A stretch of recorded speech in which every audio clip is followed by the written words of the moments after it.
तो गाइस मैं हूं अंकित और आप दिख रहे हैं रेसलिंग फैंस नेटवर्क। तो भाई बैकलेस से पहले का आखिरी मंडे नाइट रॉ का एपिसोड हो चुका है खत्म। एंड एपिसोड आपको कैसा लगा कमेंट करके बताइएगा। पहले शो जो है वो शुरू होता है भाई पॉल हेमन से। पॉल हेमन अपीयर होते हैं, जे उसो दोनों अपीयर होते हैं। एक्चुअली पहले जे उसो की एंट्रेंस होती है एंड पॉल हेमन उनको इंटरप्ट करते हैं। यहाँ पे भाई इस पूरे सेगमेंट में पॉल हेमन ने एक अलग ही रूप दिखाया अपना। भाई पॉल हेमन इस बार भाई बिल्कुल क्रैश आउट कर रहे थे। उन्होंने बताया कि आखिर वो गलत में क्यों नहीं है, उनके साथ ही गलत हुआ है। रोमन रेंस ने गलत किया, सीएम पंक उनके बेस्ट फ्रेंड ने गलत किया, गलत पॉल हेमन ने नहीं किया। पॉल हेमन भाई फुल रोने से लगते हैं एंड काफी रेज में प्रोमो कट करते हैं। एक जो चंट कहते हैं ना, चंट, एक्चुअल चंट दिख रहे हैं भाई पॉल हेमन इस वाली स्टोरी के अंदर, इस वाली पूरी कहानी के अंदर। जेउसो सुनते सुनते शॉक हो जाते हैं भाई कि इसको क्या हो गया। जेउसो सुनते उसके बाद उनको चिंता हो जाती है कि भाई ये इस तरीके से बोल रहा है, दिस ओल्ड गाय, इसके साथ कुछ दिक्कत हो सकती है। वो जेउसो जो है हालात पूछने लगते हैं पॉल हेमन के। एंड इसके बाद मेन क्लाइमैक्स आता अपना। मेन क्लाइमैक्स क्या था भाई? मेन क्लाइमैक्स था कि जो जे उसो हैं उनकी टाइटल के पीछे सेथ फ्रीकिन रॉलिंस जाना चाहते हैं। एंड कह दिया पॉल हेमन ने साफ साफ कि ये जो तेरी टाइटल है इसके पीछे आना चाहता है सेथ फ्रीकिन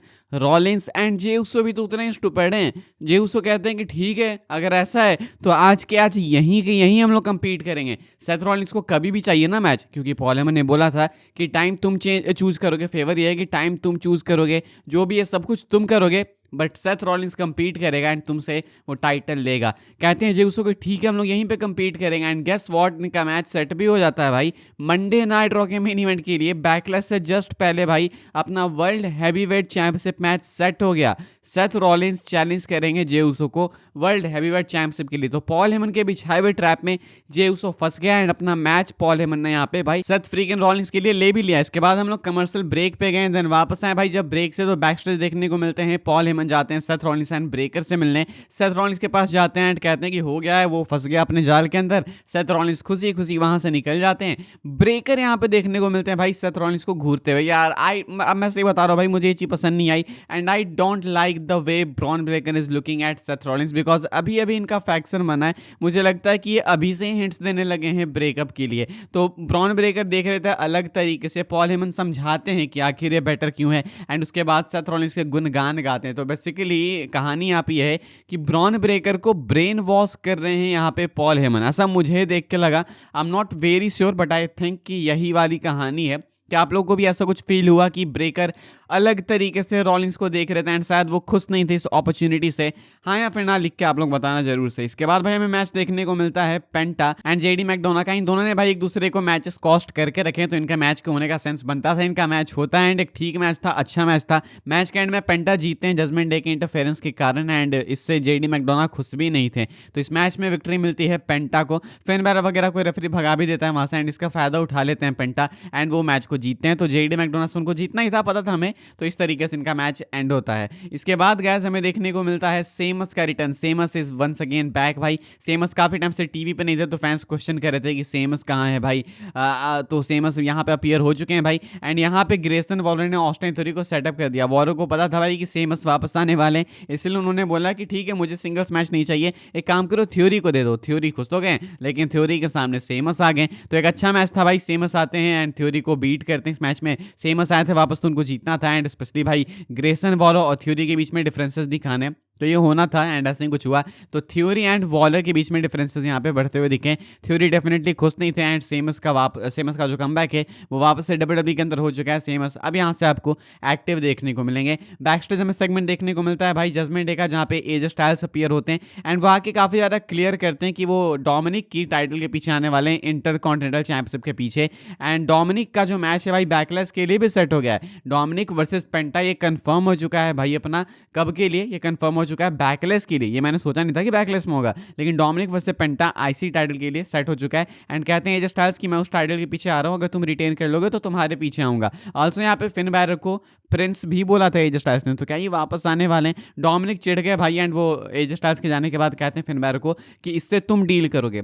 फिन बैलर ये सुनने के बाद चिढ़ गए कि मैं क्या तुम्हारी मिस्टेक्स को ऐसे वाइप करने बैठा हूं यहाँ पे, लेकिन कहते हैं एक्चुअली मैं कर दूंगा। तो ऐसे भाई इनके बीच में भी डिफरेंसेस दिख रहे हैं बस अभी देखना है भाई कि कैसे डब्ल्यूडब्ल्यू वाले इवेंचुअल ब्रेकअप दिखाने वाले हैं। इसके बाद बेकी लिंच हमें देखने को मिलती है भाई, एंड बेकी लिंच भी पॉल हेमन की तरह क्रैश आउट करते हुए दिखी।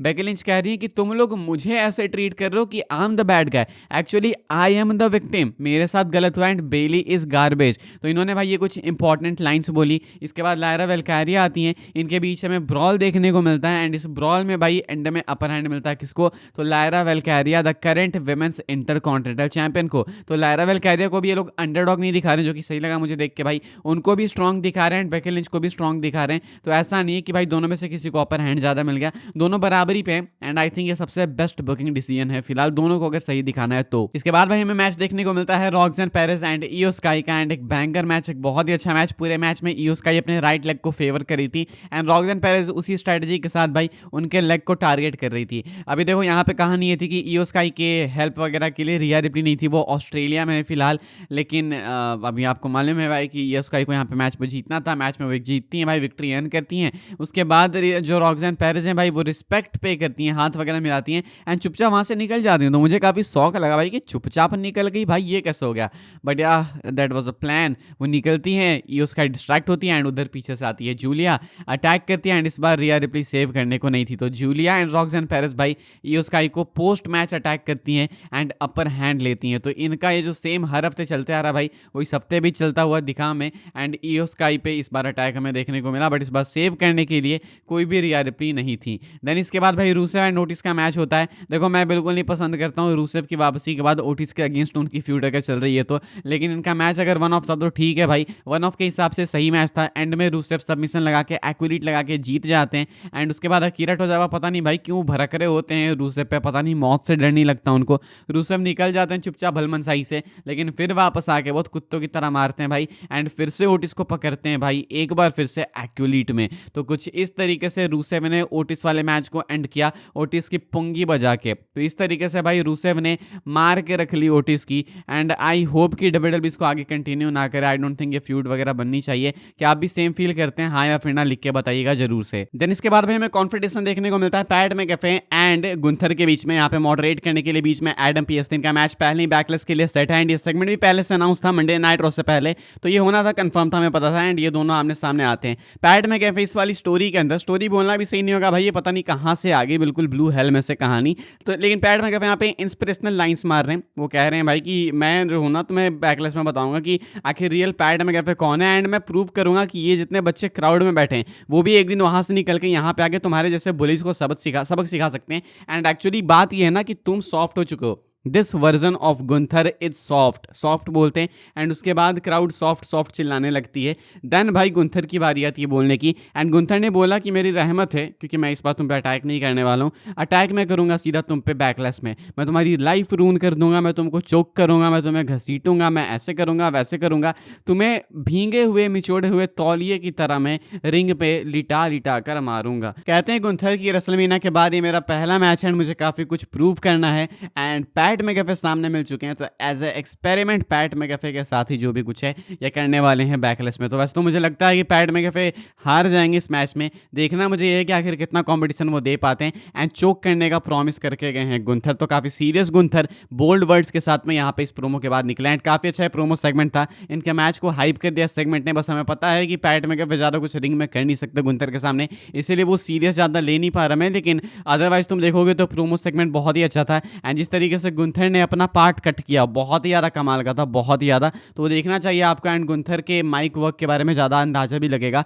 तो मैं तो इसको भाई 5 में से 5 दूंगा जब गुंथर के माइक वर्क की बात आती है, स्पेशली इस वाले मंडे नाइट रॉ की बात करें तो। एंड देन फाइनली भाई बारी आती है अपने मेन इवेंट की, यानी कि जे उसो डिफेंड करते अपनी W W world heavyweight championship against Seth freakin Rollins. Starting में वाला मैच थोड़ा स्लो था, जो कुछ मूव्स थे वो ढंग से हिट हो नहीं रहते। एक पॉइंट आता है जहाँ पे सुसाइड डाइव लगाते हैं जे उसो सेथ रॉलिंस पे, and Seth Rollins announcers table के पीछे जाके गिरते हैं, एंड पीछे से वो बस्टेड ओपन हो जाते हैं। बहुत ज़्यादा ब्लड नहीं दिखा, लेकिन वो पीछे से डैमेज हो गए थे, उनका सर डैमेज हो गया था। इसके बाद आपको मालूम है भाई कि कॉर्नर में थे पॉल हेमन, ब्रेकर, तो क्या क्या होना था। मैच वैसे तो ओवरऑल बहुत अच्छा था, बहुत क्लोज काउंट्स थे। मैच के एंडिंग मोमेंट्स में भाई जो ब्रॉन ब्रेकर है वो धीरे धीरे चीट करना चालू करते हैं, एंड सेथ रॉलिंस रेफरी को डिस्ट्रैक्ट करते हैं, लेकिन इसका एडवांटेज स्टिल नहीं मिलता है। And I repeat this again, जो जे उसो हैं भाई उनको वो स्पीयर नहीं यूज़ करना चाहिए, उनको उसको बंद करना चाहिए यूज़ करना। बहुत ही घटिया तरीके से वो स्पीयर लगता भी नहीं, स्पीयर बोलना भी बेकार है कई कतार बार उसको क्रॉस बॉडी आप बोल सकते हैं, जैसा एक बार माइकल कोल ने बोला था। सेथ रॉलिंस के भी मूव शायद हिट नहीं हो रहे थे बिकॉज जे उसो ढंग से कर नहीं रहे थे cooperate.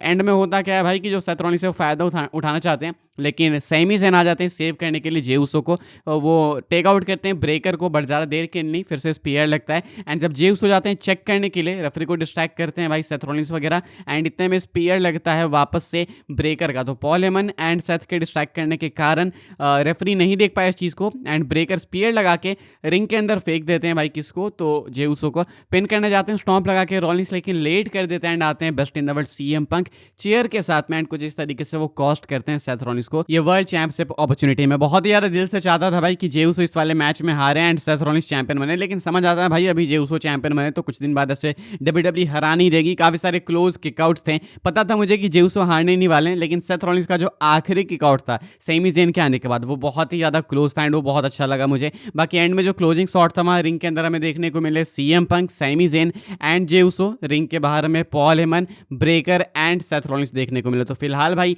Seth Rollins and breaker and Paul Heyman को इस हफ्ते अपर हैंड नहीं मिला शो के एंड में, बट डेफिनेटली भाई ये रिवेंज के लिए आने वाले हैं एंड कुछ ना कुछ कुक करेंगे, specially with Paul Heyman in their sides. कुछ ना कुछ जरूर से अच्छा होगा एंड रिटेलिएट करेंगे लोग। तो देखते हैं आगे क्या होता है भाई। फिलहाल ये वाला मंडे नाइट रॉ काफी सॉलिड लगा मुझे एंड काफी जल्दी से बीत गया। तो अगर 2-2.5 घंटे या ऐसे आप 2.25-3 घंटे का भी शो रखता है एंड इतना सब कुछ फिल कर दो तो ठीक है। स्मैकडाउन बहुत ज़्यादा बोरिंग हो जाता है भाई। 10 में से रेट करूं तो मैं इसको देना चाहूँगा 7 की रेटिंग।